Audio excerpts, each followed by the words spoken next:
Hi everyone. How are you all doing? Thank you all for joining us. Thank you for joining this workshop. Today we're going to be talking about how to prepare for the Canadian winter because it is starting to snow. We've had a few snow days, so we're going to talk about how to prepare for the winter. My name is Suzanne Caudry. I am one of the international mentors here at Iwarawa, and I will be presenting today with Nishad. Would you like to introduce yourself, Nishad? Hi everyone. My name is Nishad. I'm also an international mentor in the Ottawa International Office. And thank you. And we'll also have Sarah from the Health and Wellness team. Do you want to say hi, Sarah? Hi everyone, my name is Sarah, and I am one of the health promotion specialists at the University of Ottawa. I have the clinical portfolio, so I work out of the Student Health and Wellness Center. Thank you, Sarah. So we will begin.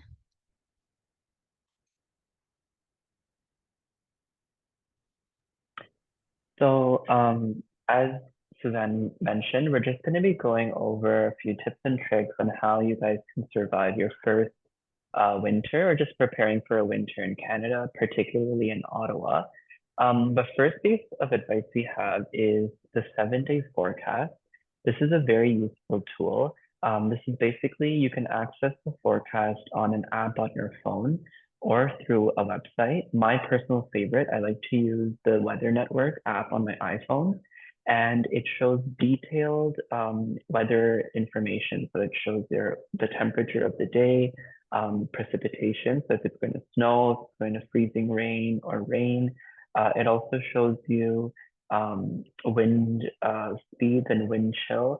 And what I like particularly is it shows you information about weather for one day, but also for the week and on an hourly basis as well. So it's really useful for when you want to plan your day, planning your commute, planning any activities or your classes that are going to work. And so it's always advisable that maybe the night before you just check the weather, see if there's a storm the next day, see how the weather is, so you know how to prepare your clothes so that you have a successful day. And just to keep in mind, the weather is always approximate. It's not always going to be exact, but it's a very good measure of to get an idea of how it will be that day. So the first real snow is not going to begin until the end of November and most probably December. I know we have had a few snowfalls so far, but we call them flurries. They don't usually stay on the ground and they usually melt. However, I'm sure we will be getting our first proper snowfall in the coming few weeks. And this is the snow that will stay on the ground for the next few months until March, probably the end of March and into April. And so that's how long the season will last. And just a little fun fact for you, we actually get more snow here in Ottawa than in Moscow and Oslo. So the four seasons in Canada, right now, we are approaching the end of fall or autumn. As you can probably tell, the days are a lot shorter now. It gets dark very, very early on, around 4:30 to 5 p.m. It's also getting a lot colder and all the leaves have fallen off the trees. And we will now be going into winter starting in December, and the winter season will last throughout December, January, and February, and again into March. This is when there will be snow continuously. Temperatures will be below zero for majority of the time, so freezing temperatures. And this is when you have to take care of what you wear in particular to protect yourself, which we will get into very shortly. So during the winter months, two things that will kind of help you have a good time is being prepared for the weather. So as I mentioned, check your forecast, check the weather network, and also the sun. So a nice, bright, sunny day is always a good thing in the winter months. Snow is fun, but it can make your winter a bit troublesome, especially trekking through the snow for your commute, going to work and going to school, as well as the wind is another major factor. The wind is the main thing which causes the cold feeling. And so Suzanne and I will talk about how to navigate through all these factors. The first up is the wind chill factor. So I don't know if you've heard about the wind chill, but basically this is there is a certain temperature that you feel every day, but then depending on how much wind there is, it actually makes the temperature colder. It makes it feel colder because the wind is basically a lot of cold air blowing around. And so this chart is just an example where suppose with no wind, there's a temperature of -5 degrees Celsius. Well, if there's our winds of 15 to 20 kilometers an hour, that -5 all of a sudden is going to feel like -12. And so this is something that's very important to keep in mind in the winter, because personally, whenever there's wind blowing, I feel it a lot on my face. You have a winter coat on, you have gloves and a hat, but when there's a lot of wind, when there's a wind chill, you really want to protect your exposed body parts, such as your face with a scarf and stuff like that. So when you do check your forecast, make sure you check for the wind chill, which is the temperature that you will actually be feeling with the wind involved.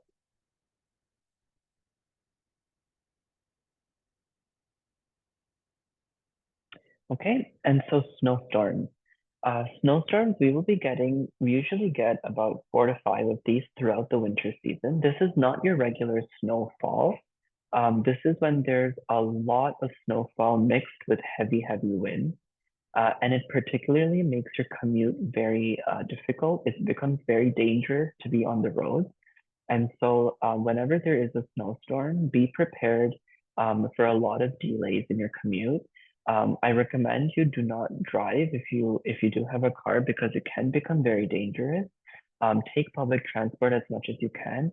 However, even when you do take public transport, always plan so that you're leaving an easily 20 to 30 minutes before you normally would, because there are going to be a lot of delays and you don't want to be late for your classes or school. And also, this is a time when you're going to want to prepare to clear, if you live in a house, you want to clear your driveway, you want to clear your path, as it'll make it easier for you to walk during this time.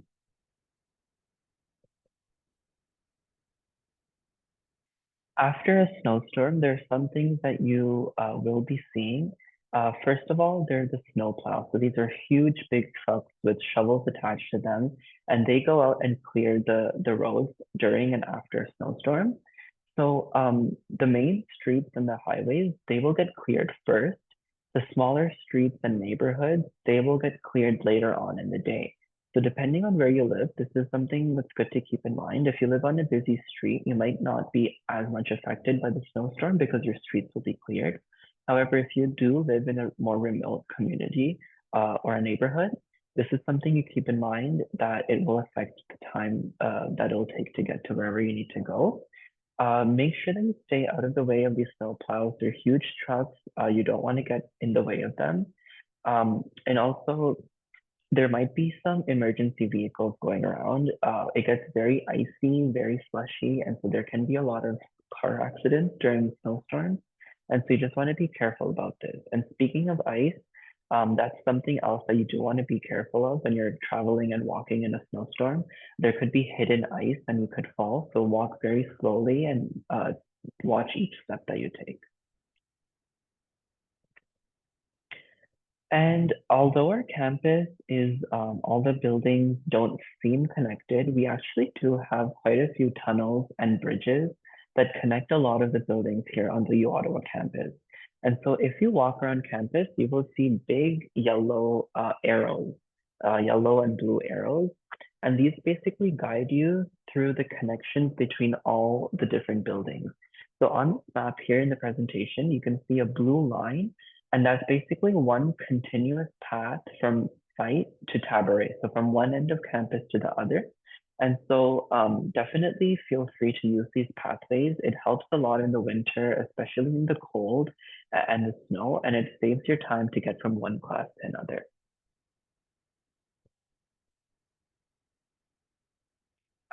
Suzanne, I think you're muted actually. Thank you. What I was saying was thank you, Nishad.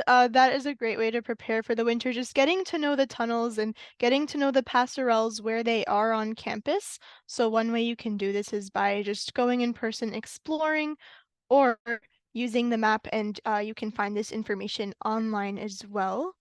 But another way to prepare, because we've seen that winters can be long, harsh, really windy and snowy and wet, we want to prepare for that. The next way to prepare that we're going to talk about is how to dress well. So, it's because you're going to be outside a lot, and so you want to know how to dress well. So there are 4 parts of your body that you want to protect. First of all, you want to protect your feet, and then you also want to protect just like your main body, and then you also want to protect the parts that are more prone to exposure, right? So the things that are kind of not going to be covered that much, and you also want to protect yourself overall and stay warm overall. So we're going to talk about boots first. And when you're looking for boots, you should look for 2 things. You should look for boots that are going to keep you warm, and you should also look for boots that are going to keep you safe. So boots that keep you warm are boots that are insulated. So that means they'll have like fur on the inside or felt on the inside. And so these will keep your feet warm. And not only that, boots that will keep your feet warm are boots that are waterproof. And the reason for this is snow melts and sometimes there are puddles, and even if you get snow on your boots, that'll melt, and if you don't have waterproof boots, that'll get into your socks and into your boots, and that'll be very cold. So you want to look for boots that are waterproof as well. So that's what you want to look for if you want your boots to keep you warm. Now, if you want your boots to keep you safe, you're going to want boots that have thick rubber soles and that have grip. And this is because there are a lot of slippery surfaces, and you want something that has friction that's really going to help you stay on that ice without slipping. Also, you want to make sure that your boots are comfortable for walking. And this is because, well, number one, you're more motivated to wear them. No one wants to wear like uncomfortable boots. And also because you're going to be walking around, so you want something comfortable. And now you'll see that over here we said that the cost of boots is approximately $70 to $300.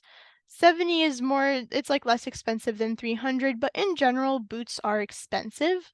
But I wouldn't worry about that because they're a really good investment. Like if you get a good pair of boots, you're able to use them for more than one winter. Like the boots I have right now, I've been using for 3 winters, so it's definitely worth the price. It's definitely worth it to invest in good boots. Some brands that we recommend are these. You can find them. They're really well known and they're good at keeping you warm and safe. So that was protecting your feet. Now we're going to talk about protecting your body, and this is going to be really important if you're somebody who's excited to try out all the different wind activities, which we'll be talking about later today. So if you're going to be outside a lot, if you're going to be playing in the snow and doing different winter activities, which we hope you will do because it's really good for your mental health to be active, and it's just really good for you in general, and there's a lot to do in the snow. So if you're going to be out in the snow a lot, there's something you really want to invest in. This is something we call long johns or thermals more formally. So they're called long johns or thermals, and what they is they're long underwear that you can wear underneath your regular clothing. So you layer it underneath your regular clothing, and it's just there to keep you warm, and it's there to allow you to stay outside for longer periods of time. Because obviously, none of us are wearing these right now, and so but we don't need to because it's not that cold. But when it's snowing, you you're outside, you can't be outside without layers for long. You'll want to take breaks. You'll want to go inside a lot. So thermals. You want so what are you looking for? What are you looking for in thermals?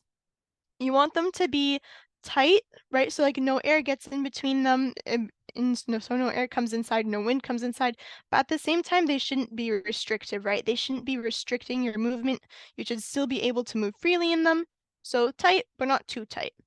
And the types that you want to get are polyester blends or merino wool or silk. These are types that are going to these are materials that are going to keep you warm and also comfortable. And you want to look for mid-weight to heavyweight. And this is just because our winters do get heavy, so you want something a little bit warmer. And these are not as expensive as our boots. Each piece can be around $15 to $20. And if you have maybe more if you're buying more fancy material, then it'll be more expensive.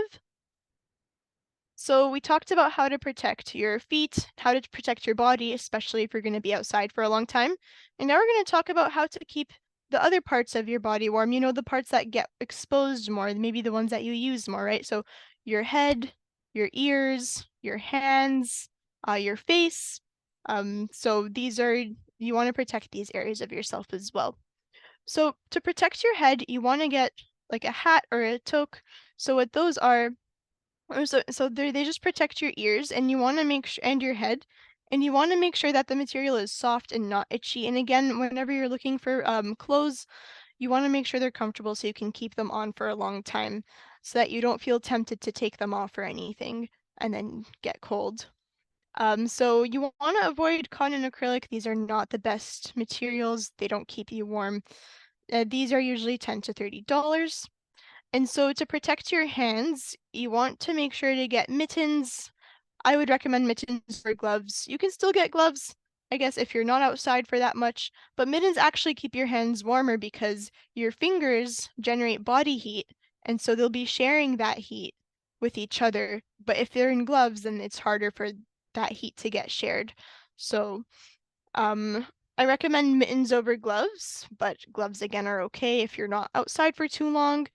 And you want to think about what type of material you want, right? So do you want more waterproof material or knit material? Waterproof material is more helpful if you're doing more winter activities, but knit, I guess, is more practical and convenient just for everyday use. And you also want to make sure to get a warm scarf. This is essential, and this is because it helps protect us from the winds that Nishad was talking about, right? Because sometimes it feels like the wind is really sharp and hitting your face, and the scarf can protect you from that. And it also protects your nose, and it doesn't feel good to have like wind and snow come up your nose, so scarves help with that. And those again are, you can find them for $10 to $30. And now we're going to talk about maybe, I think, not the most important thing. I think boots are the most important thing when you're looking at clothes to buy for winter. But winter coats and jackets, this is also super important.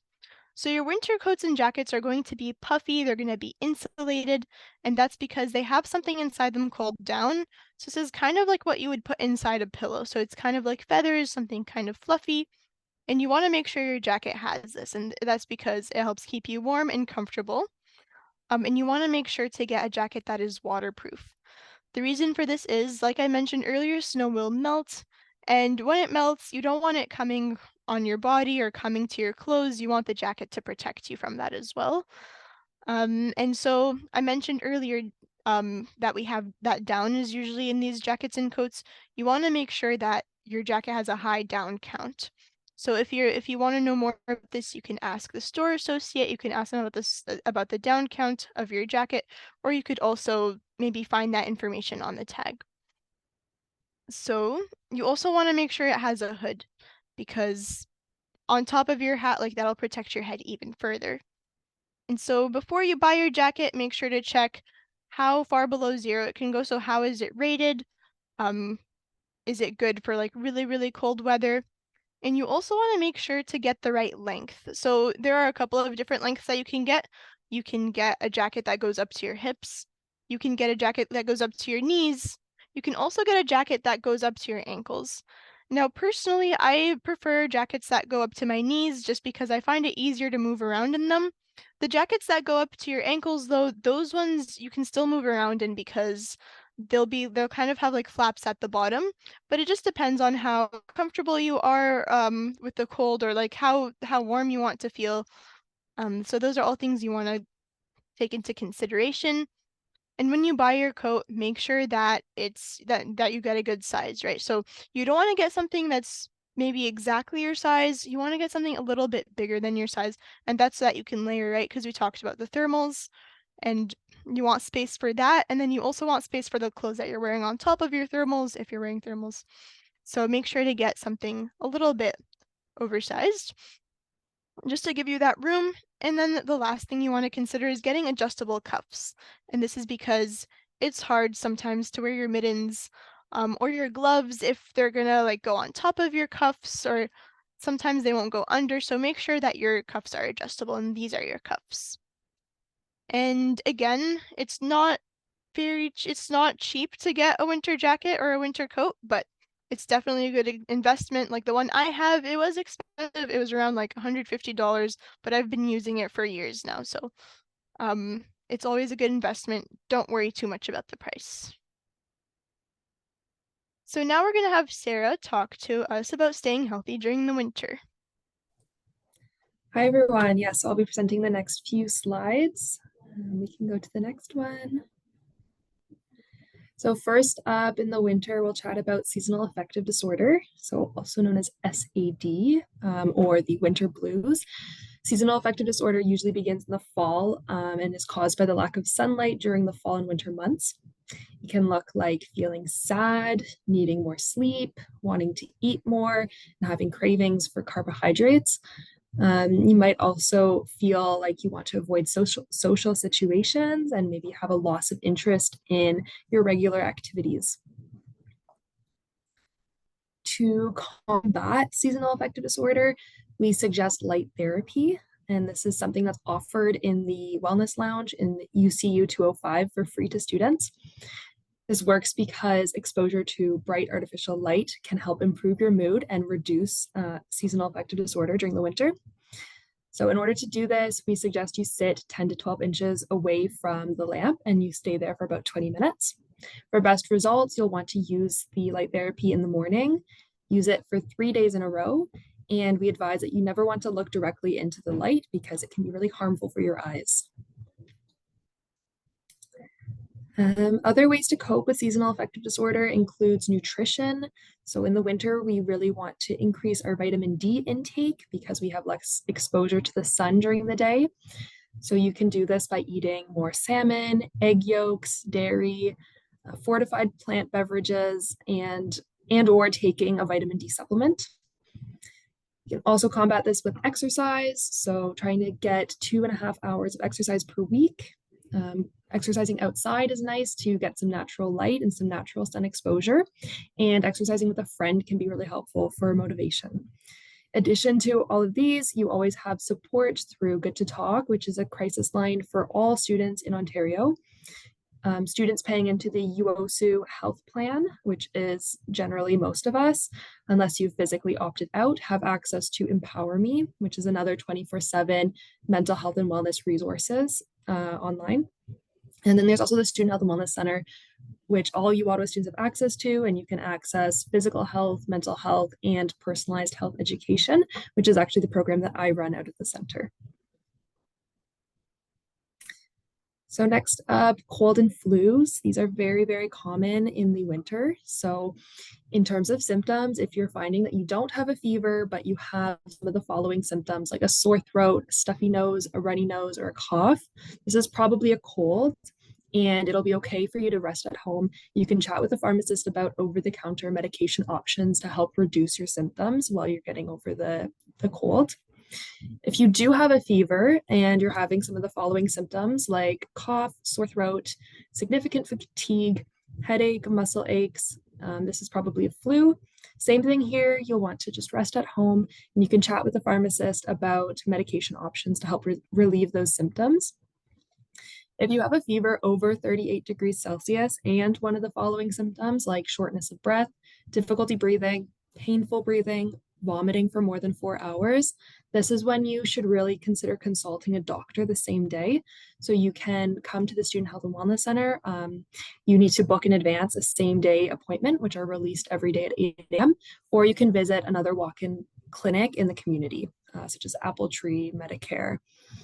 And then lastly, if you have a fever over 38 degrees Celsius and one of these symptoms, like difficulty breathing that persists or worsens, blue lips, difficulty moving, severe neck stiffness, drowsiness, confusion, disorientation, or difficulty standing up, or convulsions or lack of urination for 12 hours, these are signs that you need to go to the emergency room. So you can call 911 if necessary, or get a taxi or an Uber, or call a friend to get you to the emergency department. If ever you're unsure, you can call Health Connect Ontario by dialing 811 to speak to a registered nurse, and they will direct you to the right services for your needs. Okay, next up is frostbite. So frostbite happens because with the cold weather, blood circulation slows down in order to maintain your core temperature. So prolonged exposure to the cold can impede blood circulation to the extremities. And when you go back inside, you might notice your blood is flowing normally again, which is going to cause redness of the skin. The first signs of freezing or of frostbite is tingling and numbness of your fingers and toes, a burning sensation in your nose and ears, and skin discoloration. So this can go from yellow to white to black. If it goes to the stage of your skin turning black, that's very severe frostbite, and you will need to get that looked at by a medical professional quickly. But yellow, white, that's kind of a little bit normal, but something you do want to avoid. And to avoid frostbite, you want to cover exposed skin with appropriate winter clothing when you're outside in the cold, and pay attention to weather alerts so that you can avoid spending too much time outdoors on the really cold days. Alcohol and body temperature. So alcohol can make you think that you're warm, but your vital organs aren't. So consuming alcohol increases blood flow to the extremities of the body, making you possibly feel warm even though you're actually losing heat. The danger here would be hypothermia. And in order to prevent hypothermia or any kind of danger from the cold while drinking alcohol would be to wear warm clothes regardless of the temperature you feel. Some tips to end off my section here. Always carry tissues with you and a lip balm. Don't forget to moisturize your skin because it can get really dry with the low humidity during the winter. Drink lots of water in order to keep hydrated. And if the air in your apartment is too dry, you might notice that your throat is itchy or you're having a cough. You can buy a humidifier, and this can help to alleviate those respiratory issues. Thank you, Sarah, for those very helpful tips. Now we're going to continue with our presentation. We're going to talk about winter activities and things to do for fun in the winter. So I know we went over a bunch of tips on how to survive winter, but it's not all that bad either. There are lots of fun things that we can do in the winter, and we can take advantage of this beautiful nature as well. So to start off, there are a lot of winter sports that you can definitely participate in. This includes skating, downhill skiing, cross-country skiing, sledding, snowshoeing, hockey. And don't worry, if you've never done any of this before, there are many, many resources and places where you can go try this out. There are lessons, and it's you don't need to have any sort of prerequisite. You can just totally go and try it for your first time. In Ottawa particularly, we do have the Rideau Canal, which I will talk about very shortly in detail. And if you don't have any equipment such as skates, skis, or anything, anywhere you go, they are most likely to have equipment for you to rent. And any local sports shop as well, most likely will allow you to rent as well. So for the Rideau Canal, as I mentioned, you might have noticed it in downtown Ottawa. It actually runs right next to our campus as well at Ottawa U. In the summer months, it's a nice canal and a nice place to go on a jog or walking or boating. In the winter, it does freeze completely over, and it actually becomes the world's largest skating rink. And it's completely free. It's completely open to the public. You're allowed to go during the daytime whenever you like. So you can skate on it. You can even walk on it with shoes. I just urge you to be careful, especially if it's your first time. You don't want to fall and hurt yourself. So definitely try to go with a friend. And they also have chairs there for you to hold on to. And don't worry, it's completely safe. I know it's over the canal, but they check the ice levels very regularly, and there are very strict regulations that the ice has to be over a certain level of thickness before anyone's allowed on it. But it's a lot of fun. I definitely recommend you go try it out at least once. And I actually have a couple of classmates who use the Rideau Canal to commute. So they like skating and they come to class on the canal, and we have a bridge right next to site and the train station that actually goes down onto the canal. So if you guys want to try that out as well. Another thing we have is called Winterlude. This is a festival that falls in February. So this year, I believe it's going to be from February 2nd to 19th. So it's about 2 weeks long. And this is a festival with many, many activities. It's all around downtown Ottawa and Byward Market. Um, Certain events include ice sculpture competition. So as you can see in the picture, there are many, many nice ice sculptures that come from artists all over the world. There are also fun activities for people of all ages. So there are ice slides and there's skating on the canal, as I mentioned, and there are also different foods. So beaver tails and different treats. So this is also something that I definitely recommend you try out. It makes the winter months a lot of fun. And Thank you, that brings Nishad. us, oh, sorry, you Yeah, can continue. no worries. Thank you, Nishad. That brings us to the end of our presentation. We're happy to take any questions if you have any. And I also noticed there was one in the chat uh, asking if there's any specific moisturizer we recommend for very dry skin. Nishad and Sarah, you can feel free to share your own suggestions, but what I would suggest is honestly what's important to me when picking out like a moisturizer is that it has like vitamins in it and maybe like natural oils. I also care about the scent too.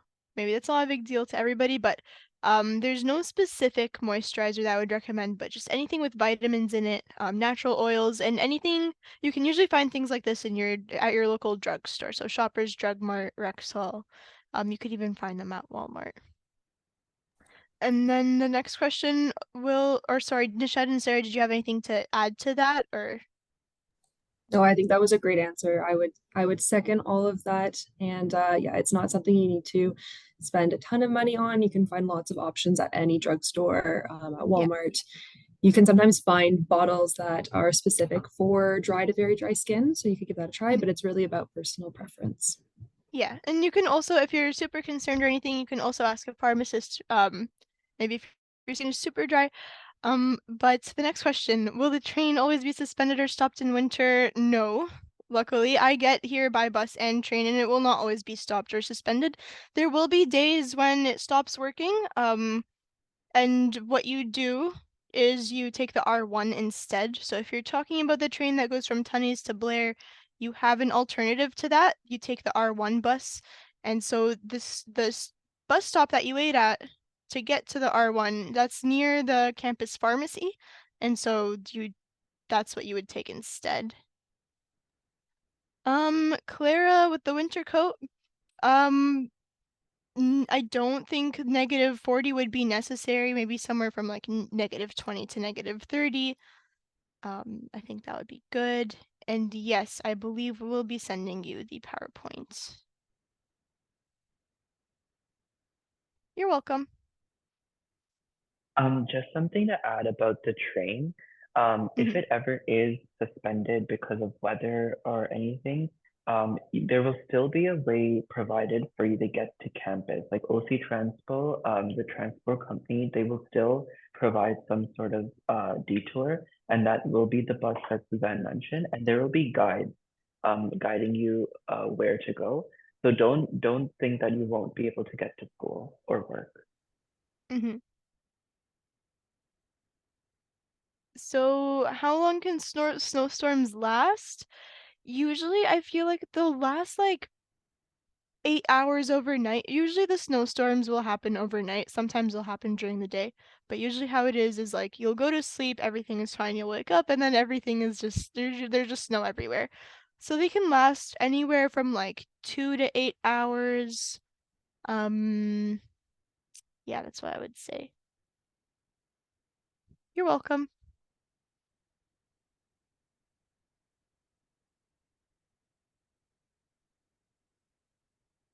Are there any other questions? I'll give you guys some time to type up in the chat. And also you can feel free to unmute as well if you have questions. Okay, so what I would say is either Facebook Marketplace or some free cycle groups on Facebook or the thrift store. You do want to be careful with secondhand items like jackets or boots. You want to make sure they're not like worn or anything or like too, you want to make sure they're still like functional. Usually if someone's selling them, they will be functional though.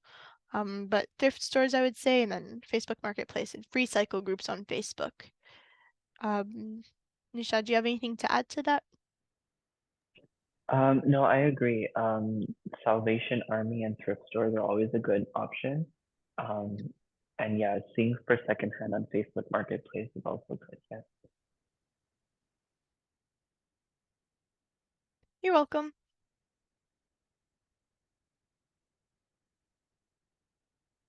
Okay, Sarah, do you want to answer the question about the first point of contact? Yeah, so to clarify, the Student Health and Wellness Center is the university clinic. It's at 800 King Edward in the Minto building. So we're on the second floor, just above the gym in Minto. And it's appointment only. It's not a walk-in clinic. So you do have to have an appointment in advance, which you can book online or by calling. But generally, booking online is the easiest option.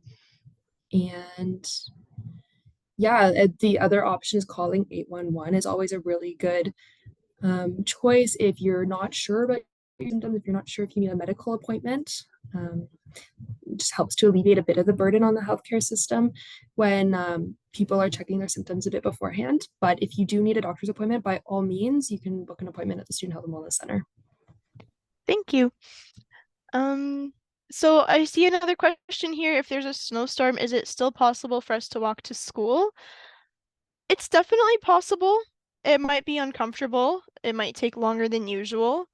And it also depends on the severity of the snowstorm. If it's a really severe one, I would not recommend walking to school, and some profs will cancel class.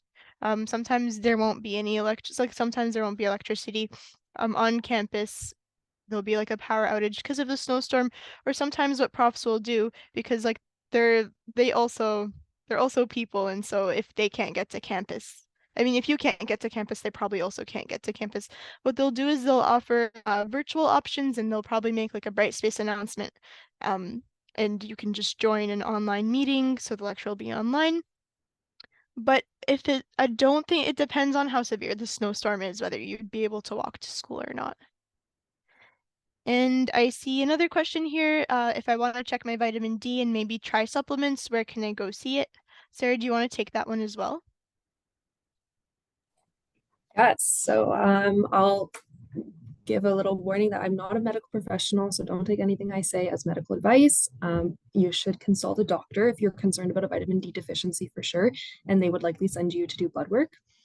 But in terms of seasonal affective disorder and lower vitamin D levels in the winter, if you're noticing that you're getting sick a lot and it's taking you a long time to get over it, you're feeling really low mood, low energy, um, I would say those are kind of the main indicators. It could be due to lower vitamin D levels.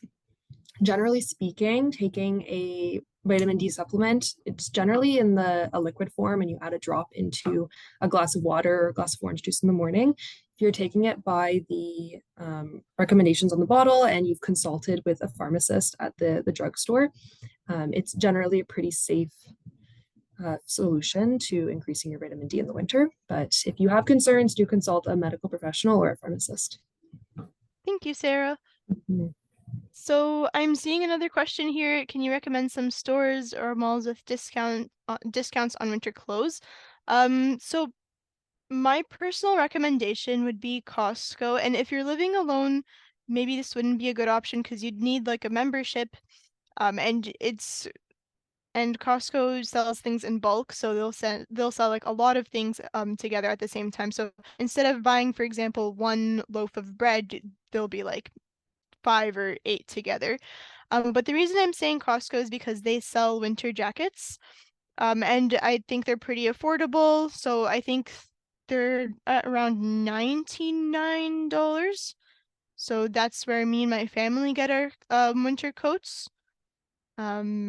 And that's a really good point, Clara. Nisha, do you have any recommendations? Yeah, I was actually just going to say the same thing as Clara, that this weekend or this Friday are going to be Black Friday sales. So if you want to go maybe like Rideau Center, which is very close to campus, I recommend stores such as Hudson's Bay or Old Navy even. These are stores which tend to have good quality winter jackets. Remember, you want to do a very good quality, as Suzanne had mentioned. It's a good investment because a good quality jacket will last you many years. Yep, these are all good recommendations. Thank you, Sarah. Mm-hmm.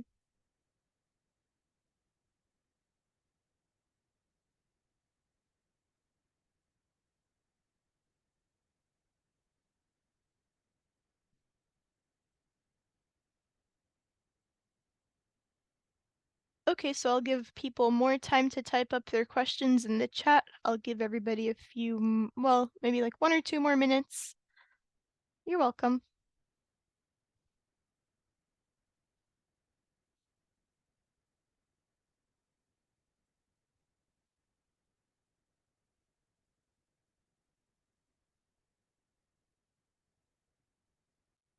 Okay, so are there any other questions?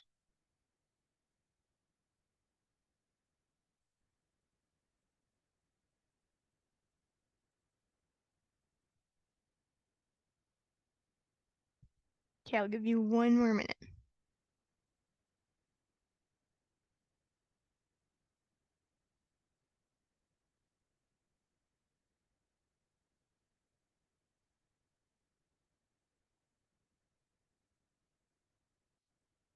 Okay, it looks like there are no more. Oh, yeah. So could you guys repeat where in Minto?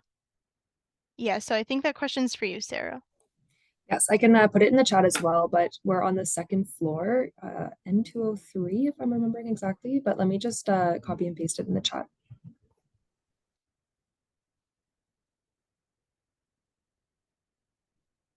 And so while Sarah's doing that, I can take your question, Nicole. Is it necessary to have special or thermal socks? I think you can get by without them, but I would highly recommend them, especially if you're outside a lot. Warm socks, yeah, I wouldn't say they're necessary.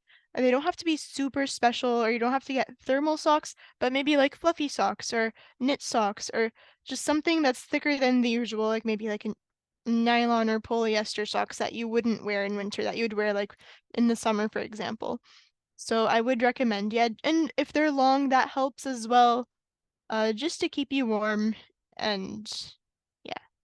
So they don't have to be I super just special have or anything. Yeah, you can go, Sorry, I Nisha. just have something to add to that for Nicole's question. Mhm. Personally, I like to layer my clothes in the winter because especially with socks as well, if I know it's going to be a very, very cold day. I also take the bus to get to school every day. So I'll maybe wear 2 layers of socks with the outer layer being a bit thicker. And then later on in the day, if you do end up getting a bit warmer, you can always take off layers, and that way you're not too cold or too hot.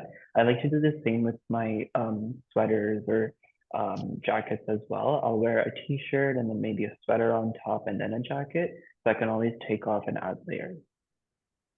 That's a really good recommendation. Just kind of being flexible with it, like being able to take it off and on whenever you want to, but just being prepared and having that. Yeah,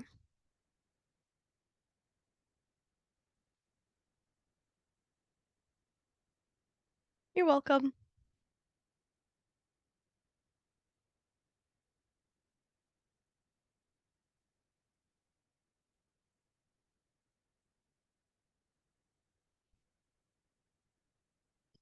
Okay, so it looks like there are no more questions. If you do ever have any questions, though, you can feel free to email us at this email over here, which I'll put into the chat.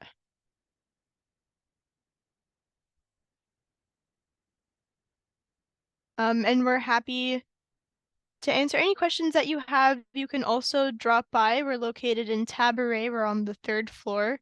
So it says like international office. It's hard to miss. So you're welcome to drop by if you have any questions, or even book an appointment with us if you have maybe a lot of questions you'd like to discuss with us. Yeah, so if there are no more questions, I think we can end this meeting here. You're welcome. Thank you all for